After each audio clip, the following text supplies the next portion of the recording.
My next claim is empathy can be toxic and lead to sin. Recently, the American conservative Allie Beth Stuckey, a political commentator and podcaster, I believe, at The Blaze, went on to Jubilee to discuss a myriad of issues, ranging from biblical marriage, abortion, and toxic empathy. And in my opinion, she does an outstanding job during this debate. Most of the Jubilee hate sessions are just completely unwatchable slash fests, and normally for several days after, each side basically just takes what they want to hear and just clips random pieces out of context, claiming that they won. And of course, there's always that one guy who just vomits random garbage as if it's a monologue to the audience. And we all know he's just there for social media clout. He's not there to have a debate or change anyone's minds. He's there to speak truth to power. Hey, give me that shovel. But in my opinion, this one was actually different. I think having an unassuming woman there, holding her own, while being very precise and logical with her arguments, disarms people that are on the left or at least left-leaning. I encourage you to go watch it yourself and notice that many times throughout this debate, she skillfully controls the situation, controls the listener, and she seemingly repeatedly picks the most difficult positions to argue from, but she actually does a decent job at defending them. It's frankly a masterclass in how to debate from a weaker position, and I'm impressed. My next claim is empathy can be toxic and lead to sin. I want to focus on this one in particular for two reasons. One, because I see people make this mistake over and over again, and it happens here in this Jubilee debate, and that's every time this topic is broached about empathy or toxic empathy, the people arguing in favor of the empathetic position, I guess, completely avoid the core premise and instead opt to just assume the person hates empathy in general or doesn't think empathy is worthwhile. And two, because it's a common belief, a wrong belief, that empathy is necessary to love someone. And that's just not true at all.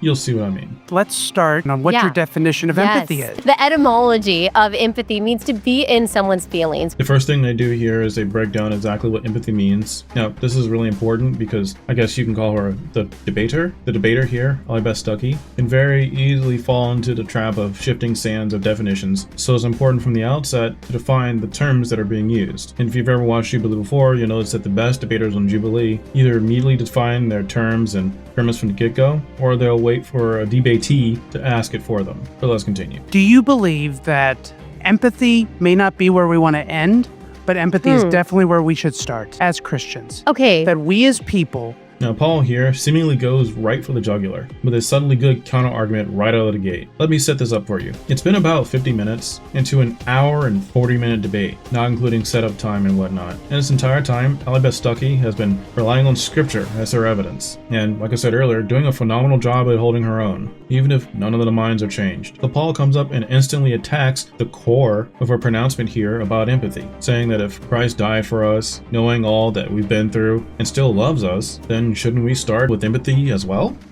Right?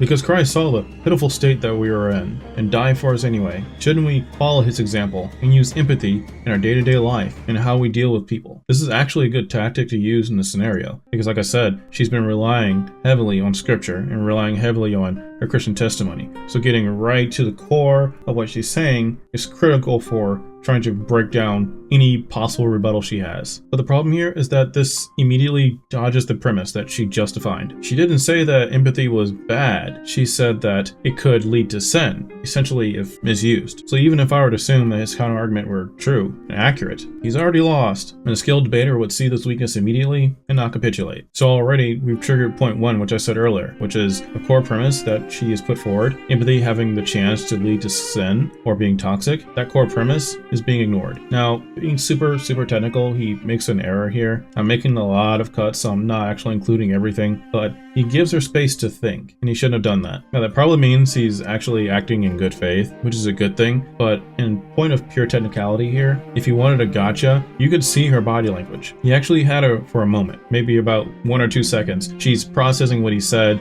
and she doesn't immediately know what to do with it. She even stammers out an okay that's a bit unsure, because she doesn't know where he's going, and she doesn't immediately know how to counter what he said. If he had just let his question hang there, instead of going on for another, I think it's a 20 seconds or 30 seconds that I cut, it would have been harder for her to recover, as she would have to both think and reply at the same time, which frankly takes quite a bit of effort when you're in a debate with all those eyes on you. But let's continue.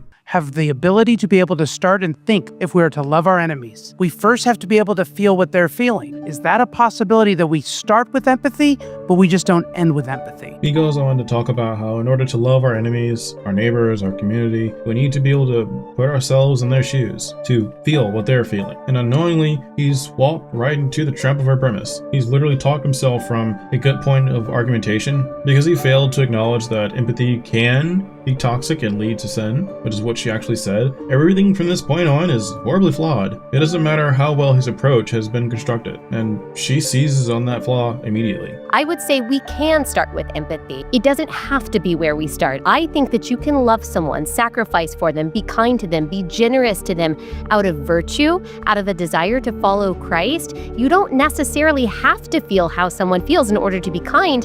And actually, I would argue that that kind of love is a lot more powerful. God calls me to love them and to serve them. Really, empathy doesn't have to have anything to do with that. And right here is where he violated my second point I made earlier. You don't need empathy to love someone. In fact, as Allie Beth Stuckey said, it's a Christian's duty to love someone in spite of who they are. This is very important because, yes, Christ suffered the same afflictions as we did, and he can say he went through everything we've gone through. And here's proof of that. But there's another side to that. If Christ was on the cross, it wasn't just about, Father, forgive them, for they know not what they do. It was about the pain, the suffering, the betrayal, God the Father turning his back on his Son, a Christ who knew no sin, taking on his sin for us, and still choosing to love mankind. I'm not trying to get really deep into theology here, but it's important to understand exactly what he's saying and the counter to it, because this is something that a lot of people on the left that consider themselves religious will say. And it's important to understand why it's wrong using that exact same framework. The kind of love that requires or is predicated on empathy has the potential to be evil, straight out. Because I can put myself in someone else's shoes. And I can still justify whatever action I want as a result. In fact, I could hate that person even more after seeing the world through their flawed eyes. There's nothing that says because I've seen the world through their eyes, I now want to give them grace or mercy. Maybe I'll have every reason and justification to treat them even worse. Or even better than that, if I don't see the other person as someone I could empathize with or is worthy of being empathized with, then I could see them as someone lesser or not even being worth dealing with. And we see that problem today. It's pervasive in our society. People who call themselves tolerant and kind, some of the nastiest people the moment you disagree with them on politics or religion. We saw this with Charlie Kirk's assassination even. And why is that? It's because they've chosen to empathize with certain people, but others, to them, are just irredeemable. That's the problem with predicating love on empathy. It puts people into categories of who I think is most deserving of empathy, and thus of love. And instead of our logic centers being activated, instead of our moral reasoning being used, empathy has the possibility of becoming toxic, as it fuels our own moral, vapid self-righteousness, as opposed to making appropriate judgments in politics or even law. Why do you think we have so many judges trying to push for restorative justice, giving some criminals 6 or 7 years for some minor offense, while letting others walk with 2 or 3 years over some major felony or assault? It's because they've chosen, based on certain categories or immutable traits, to empathize with certain people over others. And that's not the purpose of the law. Justice is supposed to be blind. He then looked at everyone and said, "He who is without sin, cast the first stone," saying to them, "Remember when you sinned? Why did you sin?" Now, from here on out, because of the 2 points that I made earlier, this argument just continues to fall apart. It's in shambles. Now, again, I'm making a lot of cuts. I recommend going and watching the full video on your own. The link is in the description. But because he's made empathy the core component or a core component of love, he fails to see the truth right in front of him. The reason Christ said this, "He who is without sin cast the first stone." The Old Testament law said that both the man and the woman were to be stoned. And if I remember correctly, there were supposed to be a certain number of witnesses as well. But they only brought the woman. Now, Christ said, "Stone her," in an attempt to get some kind of adoration from the crowd or approval from the crowd, then they would have gotten him right there, because the Old Testament law said it was supposed to be both the man and the woman. If Christ let her go, then again it would have been a violation of the Old Testament law, and also he would discredit himself in front of the people, because how could he possibly just let an adulterer go, right? That's one of the worst of sins. This was a setup, and it was public in the temple, where everyone would see the scribes and the Pharisees' amazing dastardly plan to remove the validity from this man who called himself God. Again, I'm trying not to get overly theological, but it's important to understand exactly what's going on here. So what Christ did say is, all right, I see you. I know exactly what you're doing. If you want to stone her, okay. First one of you that have no sins, go ahead and cast the first stone. Go ahead, be my guest. In fact, I'll do you one better. I'll wait. and he sits down in the sand and starts writing. Now, there have been a lot of conjectures about what was written in the sand. In my personal opinion, it doesn't really matter. He could have been playing tic-tac-toe with himself at that point. But as he sits there writing in the sand, none of them do it. No one picks up that first stone. Everyone in the crowd knows these Pharisees and scribes are just people who put on a more pretense of virtue. They know it's a setup, and they know that he knows it's a setup, and he just threw the onus back onto them. The blame they're trying to lay at Jesus' feet, now they have to take responsibility for. They have to take responsibility for this woman that they dragged in front of Jesus without following the laws that they themselves were supposedly trying to get Jesus to follow. So go ahead, cast that first stone. I dare you. And then after a bit, he stands up, notices that, what do you know? All your accusers are gone.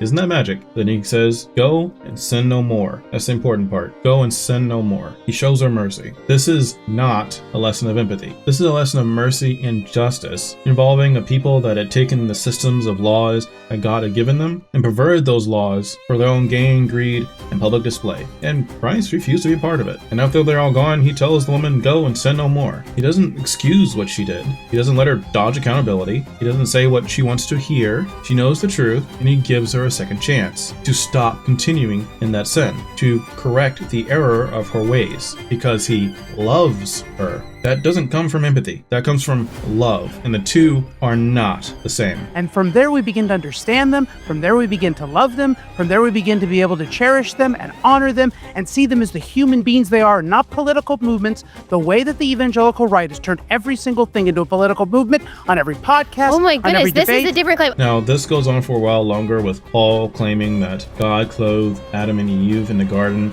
after their sin because of empathy. What? After the curse, empathy, he gave them clothes. He covered their nakedness. It's He not looked at them. That necessarily is empathy. completely You're empathy. reading empathy into the He could have- text. It's he not could have necessarily kept there. them- Thus, Paul, even though he started out with a great counter-argument in my opinion, just sinks his own ship as he balloons into other topics, talking about conservatives and podcasters and a bunch of other things, which is unfortunate because I think he really had a good concept at the start that if he fleshed it out properly, could have been really good. But I wanted to bring up this specific example on this Jubilee debate because it highlights a problem that we have in our culture. There are people who claim to be empathetic, compassionate for those who say, come into our country illegally. And okay, you can have that empathy, you can have that compassion. But if a conservative says they love their country or their family or their community more than people who are outside the country, then the empathy side says, oh, that's evil, that's bad, that's not okay, that's intolerant or bigoted.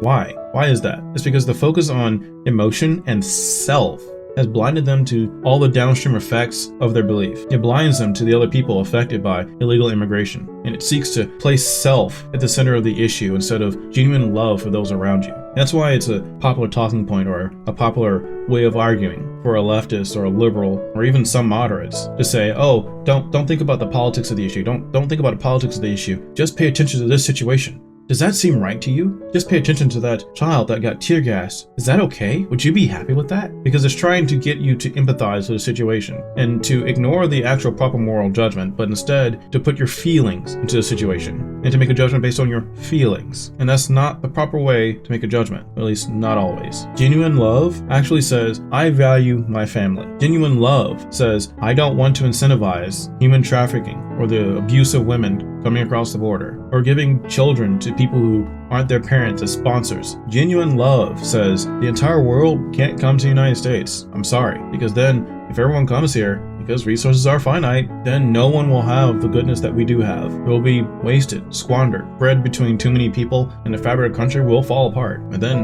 no one has it. The people that come here must properly integrate. They can't just take. They have to give back. That's what love says. Love says it wants the people who come here to actually appreciate what we have and to think like us and realize why the nation has been prosperous so that they can prosper as well. But empathy can't always see that because unfortunately the calls for empathy, at least in the last several decades, has merely been selfishness and ingratitude masquerading as love. Love is a choice. Love is a duty. Love is a virtue. I choose to love someone in spite of who they are, and I choose to love someone in spite of how I feel about them or how I feel in their shoes. Empathy love very much has the potential of being highly dangerous, self-centered, and, well, toxic.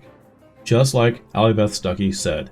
But what do you think? Did Allie Beth Stuckey conduct herself well in this interview? Did you watch it yourself? I encourage you to if you haven't. I know I found it more tolerable than normal, that's for sure, but especially as far as Jubilee debates are concerned. But even if not, hope this has been at least a little enlightening for you, and let me know what you think. I normally do cultural, political content like this. Occasionally I mix in a media review here and there, and in fact recently I've been experimenting a new style where I try to evoke some kind of moral opposite or opposing worldviews between the two, like I did with this video entitled Joy Reid versus Yeonmi Park, when privilege thinks it's oppression. But if you don't check out my other content, thank you for stopping by, and I'll see you again next time. Bye!